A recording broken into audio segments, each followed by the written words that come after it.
Welcome to another video of PHP course. In this video we will study about do while loop. So let's start with definition.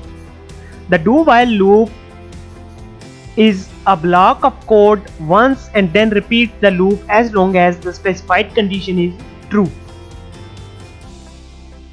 This is syntax of do while loop. Do in first line, then code to be executed in second line, and at the end while condition. Have a look at the example.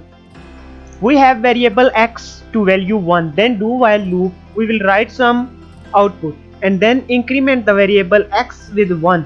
Then condition is checked, is x less than or equal to 5, and loop will continue to run as long as x is less than or equal to 5. This will be output of our code. That's it from today. Thank you for watching. Please like, share and subscribe.